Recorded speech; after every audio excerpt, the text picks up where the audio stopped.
Why Athens executed the wisest man alive. Imagine living in a city that proudly called itself the birthplace of democracy. A city that celebrated freedom, debate, and intellectual thought. And yet, that same city once condemned its wisest man to death. This is the story of Socrates, the philosopher who changed the course of human thought, and the city that chose to silence him.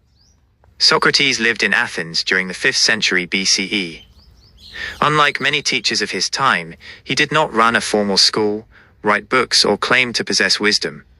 Instead, he spent his days walking through the streets, marketplaces, and public squares of Athens, speaking with anyone willing to engage in conversation. Young students, politicians, craftsmen, generals, no one was exempt from his questions. And that was precisely the problem. Socrates had a habit that made powerful people deeply uncomfortable. He asked questions, simple questions that seemed innocent at first. What is justice? What is courage? What is wisdom? But the conversations rarely ended comfortably. Socrates would listen patiently as someone explained their ideas. Then he would ask another question. And another. Slowly, gently, the conversation would reveal something surprising. Many people who believed themselves wise did not actually understand the concepts they were defending. Politicians who claimed to understand justice could not clearly define it. Generals who spoke confidently about courage struggled to explain what courage truly meant. Socrates exposed this not through insults or speeches, but through relentless questioning.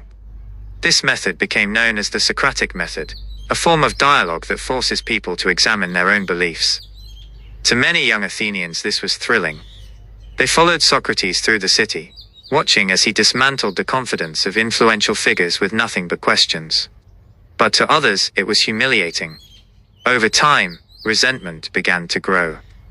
Athens was also going through a difficult period. The city had suffered military defeat, political instability, and social tension. In uncertain times, societies often look for someone to blame, and Socrates became a convenient target. Eventually, formal accusations were brought against him. The charges were serious. He was accused of corrupting the youth of Athens and disrespecting the gods of the city. At the age of 70, Socrates was brought before a jury of hundreds of Athenian citizens. During the trial, he could have saved himself. He could have apologized. He could have promised to stop questioning people. But Socrates refused. In his defense, he argued that questioning assumptions and seeking truth was not a crime. It was a service to society. A city that feared questioning, he warned, risked falling into ignorance. His words were powerful. But they were also dangerous.